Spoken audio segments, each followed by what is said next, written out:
You can also Google it, probably find a few websites. Well, actually, there is a new book, this series of books about His Holiness and edited by Tutun Shudra. Have you seen it? So volume 3 is called Samsara, Nirvana, and Buddha Nature. So volume 3 by His Holiness and Tutun Shudra. Okay. So, yeah, that book, if you're interested. Do you know the title of the book? Samsara, Nirvana, and Buddha Nature. Samsara, Nirvana, and Buddha Nature. So that would be a good book to read about it. So basically what 26 is telling us, and this is where these 12 links, what they tell us, they're saying, what is our situation? They're basically, in this chapter, and that's why His Holiness starts out with this chapter, saying, look, this is what happens. This is why we're here. This is why we're in what's called samsara. Not just saying we exist, of course we exist, but we exist in a certain state, which is called cyclic existence, because we cycle through an existence that lacks control, where we lack freedom, and where we lack happiness, the kind of lasting happiness that we really want. So we find ourselves in that state, and those 12 links are 12 different stages that describe how we got into this and how we keep in this state. What was the cause? What was the reason we got ourselves into that situation? And how does this continue on? And describing the main cause that is responsible for being in this situation, and in that way, what we need to eliminate, well, the main cause, to get out of this. Now, the 12 links, okay, they talk about past and future lives. So we already faced first lesson, past and future lives. Well, it's very difficult. Reincarnation is very, very difficult for us in the West, because we're not used to it. That's it. I believe that's the main reason. I meet people again and again who had a sense of reincarnation or past and future lives their entire life. And I meet people who really struggle with it because of their background, because of their beliefs, etc. Now, I usually, unless I talk about it, I love talking about reincarnation. Because, boy, Dharmakirti, he gave incredible reasons that really established the existence of past and future lives. Like, the reasoning is amazing. But the reasoning can only be applied if you're ready for it. That's the problem with reasoning, right? I mean, there's some incredible scientific evidence for this, that, and the other. But without any background in science, without the basics, those reasonings don't help you. So, with regard to Dharmakirti's reasoning, incredible reasoning, but for that you need to develop mindfulness of your own mind. You need to gain a good understanding of how your own mind works. And once you get a sense of that continuation of your own mind, of how one moment leads to the next, one moment, and you really get a good experience of that, then what Dharmakirti says, like, how could it be any other way? Okay? So, with reincarnation, a few words, and I want to say this because we're starting off with that, it's important. I want to say a few words. First of all, think that you continue to your next life. Okay? Let's just assume there's, I don't know what chance, 50% chance our mind goes on and 50% chance it doesn't. We don't know either way. But if it does, and you're not prepared, wow. Trouble, right? If you believe, well, that's it, I can do whatever I want,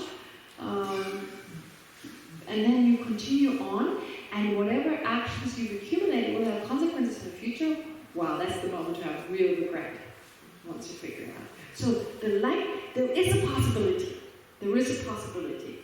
that your life, and to take that into consideration, it's a win-win situation. Sorry for those I've said it so many times. To believe, to at least live your life as if there's something afterwards, and your actions have consequences, it's a win-win situation no matter what. Okay? Because you live a life, of course, that's ethical, because you don't harm, you don't do things to others that you don't want them to do to you, because that's the idea of karma. So it's not only that the mind continues, but also whatever thoughts we think, which influence our actions, they, because of the interdependence which we learn about, will eventually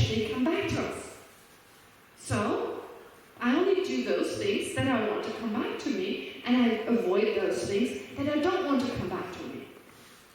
Okay? So that's the idea of mind continues and in combination the law of cause and effect. And as one great Lama, Yangderuchi, very close to his holiness, and sometimes those teachings, he's a relatively young monk. He said in one teaching, he said, like, we're so bizarre with cause and effect. We believe in it in some areas, but not in others. Right? We kind of believe, yeah, if I study for an exam, I can't just take a pill to be good at the exam. I have to actually, what my mind does with the material, helps me to pass or not pass the exams. We're very kind of certain about that. But then we stop short when it comes to our own mental actions. Those don't have consequences. If I study or not study, that has consequences. If I go to sleep with a foul mood, I may actually wake up with a foul mood. I actually understand that. Or if I worry too much now, I won't be able to do my job tomorrow. We all know that. That's how we go with like cause and effect. But my actions, in any way, what I do now, results in experiences just feeling crappy, maybe over a longer period of time. No, that's where we go, that's just a coincidence. Okay? So we're very inconsistent with our idea of cause and effect. That's a coincidence and that's cause and effect. Why? How is that a coincidence? How is anything a coincidence? Why do you experience that and another person doesn't? All coincidence? Sometimes coincidence, sometimes not. Where do we draw the line?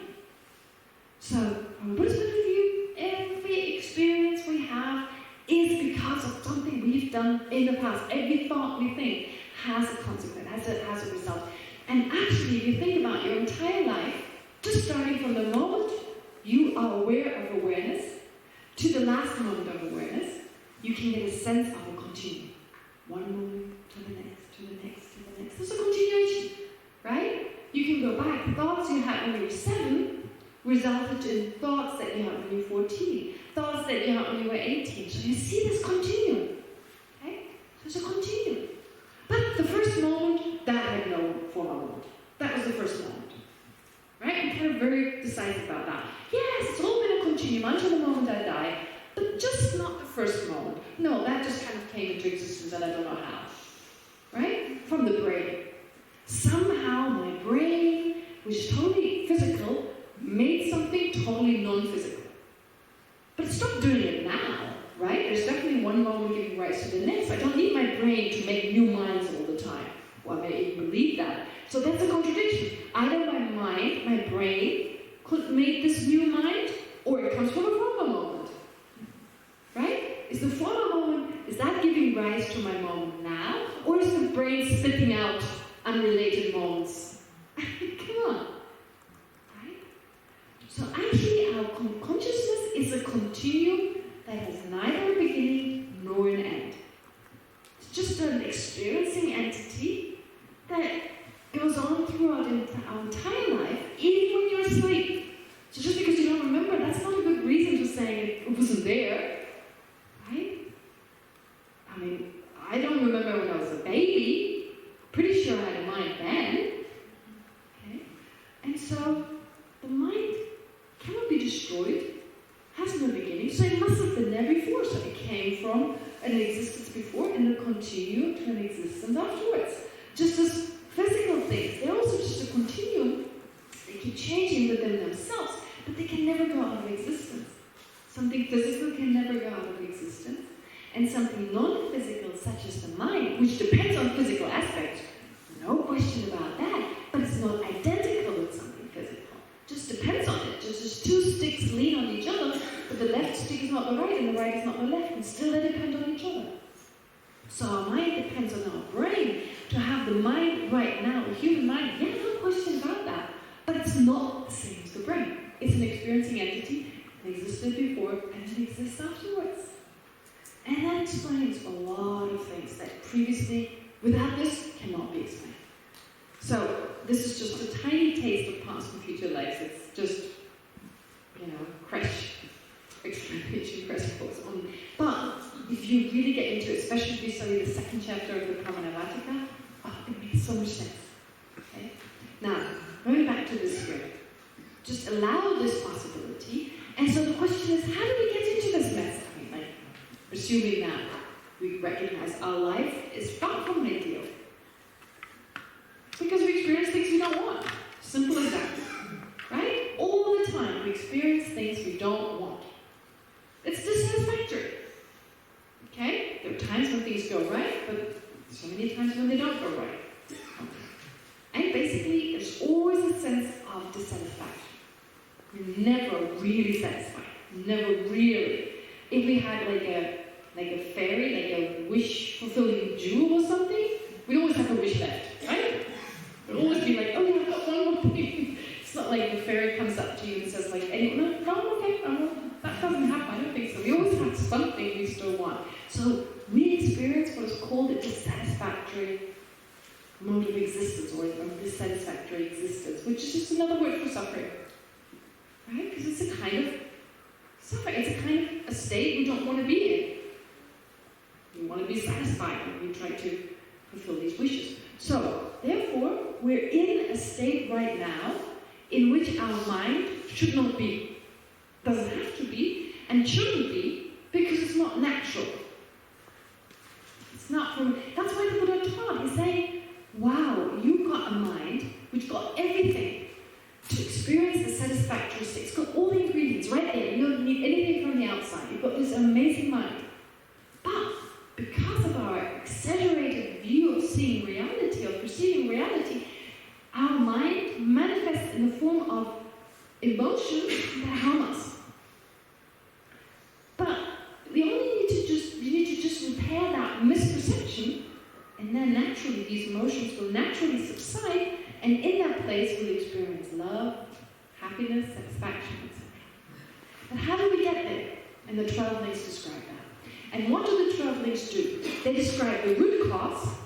They describe what happens when this root cause gives rise to an action, and how that action is preserved. How this action is preserved, in the sense, preserved that the potential for this mental, physical, or verbal action to give rise to certain experiences, for instance, being again born in an dissatisfactory state, how that is preserved. That's all it does. So the 12 links, really what they do is, they're telling us, well, first there's the misperception of reality, which is an exaggerated state of mind. Then that gives rise to what? It gives rise to an action that is also exaggerated. Then that gives rise, that action leaves something on our continuum. And now what it leaves, like a karmic seed, that is continued on to the next life. Okay? And throughout this life, it stays with you and it doesn't get destroyed. And this is true for one seed, but it's for all sorts of other seeds as well, in the sense that a residue is left every time you have a thought, every time you act, the residue is left on your mind, which, since it's not physical, it's not like your head is full of residues. No, it's non-physical. It's just a residue, something left on the mind, which slightly changes your mind, and eventually, when the causes and conditions are right, at some point ripens in a new experience, in this case, a new existence in a new life. That's the process that's described here. Okay? And taking you through it, so if you go through the different verses, I'm not reading them, but it's saying that first you have misperception of reality, and that gives rise to different actions, positive, negative, neutral. Then they lead to some seed, like some residue that's left on the mind. It doesn't get lost. And then you are born again in a different state. It's the time of death, and you're born in a different state. And once you're born, that seed still remains with you. We're just watching one of the trillions of seeds. We're watching one, staying with it, and seeing what is it doing. So we're reborn. Your consciousness is born in a new existence. And then once you come into existence, you become, let's say, a human being with name and form. Name refers to your consciousness, form refers to your body. And then you develop into, say, a human being with the 6 senses. 6 senses are important because those are your doors to the outside. In Tibetan, the word is actually the 5 doors, the five senses, plus the mental consciousness, which is also like a door to the outside. And then you can make contact with objects around you. And what happens when you make contact? Feeling arises. Every time you make contact with something, there's a feeling, positive, negative, or neutral. And that in turn gives rise to certain afflictive emotions, which of course their main cause is the misapprehension of reality, but one of the causes, of course, is also desirable objects, undesirable objects, or neutral objects. And then that feeling then leads to craving. I want this, I don't want this, right? The craving is accelerated, leads to grasping even stronger.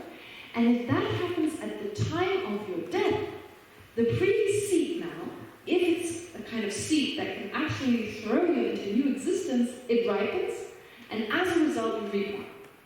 So, showing you the process of, in the life before, you created this cause to be reborn again, and then, without getting lost, that cause stayed with you, and then when the conditions were right, in this case at the time of death, because of craving and grasping, the way described just now, so it's almost like you're moving fast forward very quickly, as in like you were born as a human, and then you make contact with things, there's feeling, then there's craving, there's grasping, and when you die, when there's that kind of grasping, there's seed brightness, and you exist again. Okay? And then you continue to create these seeds, and continue, when the time is right, to experience craving, grasping, again you'll be born, and we hold all these different seeds, because we keep creating them, and we have a lot of them left. So basically, what it's saying here, it's because of our misperceptions, our misapprehension of reality, ignorance, that gives rise to other emotions which create actions of body, speech, and mind. They give rise to certain actions, exaggerated actions, and they don't just get lost. No, they leave a residue on our mind, which leads to experiences and which lead us to remain within the state we're right now, in this unsatisfactory state. So the main problem is our misapprehension of reality. And that's what the first chapter really is saying. So without reading it, because once I do that, I have to explain these words, and it's difficult. If you're interested, you could listen to last year's recording, or even better, read the book by His Holiness, or Geshe or His Holiness and Tukki Churchen, Samsara, Nirvana, and Buddha Nature, and the other two books I mentioned earlier. So that it will become clear. But that's not why this chapter is so important. It's not so important that you understand the link. It's more important that you understand why we're doing this. So it all comes down to misapprehension of reality, which is the real culprit, the real reason for everything you experience. And then if you look at chapter 18, well, it's telling us that this mind that we call misapprehension, that we call ignorance, we only call it that because of its object. A mind is an experiencing entity that always has content, that always has an object. And being a misapprehension or not depends on its object. If its object doesn't exist, and the mind nonetheless apprehends it, it's a wrong consciousness, by definition. Okay? So if you misperceive, as a simple example, if you misapprehend, for instance, looking at the sun every morning, and you believe the sun actually rises, although it's not moving, the sun is not moving, the earth is moving, well, that's an example of a misapprehension. Because it's not the sun that is moving, but the earth that is moving. So it's an example of a misapprehension, but not a harmful one. Just get it wrong, big deal. The misapprehension we're talking about here is extremely harmful, and will be explained why. So, what does it misperceive? It misperceives how the I exists and how all the phenomena exist. Alright. Now, the I is so important because why? All day long we go I.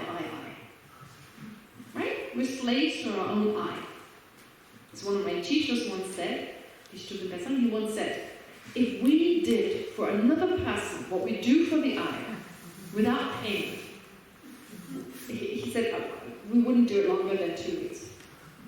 Right? Every thought, I want this, I need coffee, I need a bath, I need a better room, I need a hard mattress, I need all, right? And then right away, we as a person, the moment the thought arises, we start running around. Okay? We're slaves to this mind thinking I. Do I need a break? Do you need a break? It's 6? Oh. Okay. Alright. I'll finish tonight. Yes. Okay. Anyway, enjoy your dinner. That was much faster than I thought. Okay. Great. No, there's no silence yet, so no in-between session work. So enjoy the talking. Enjoy your dinner, and we'll see it. We'll meet again 9:30, right? 7:30. So, dedication between the evening.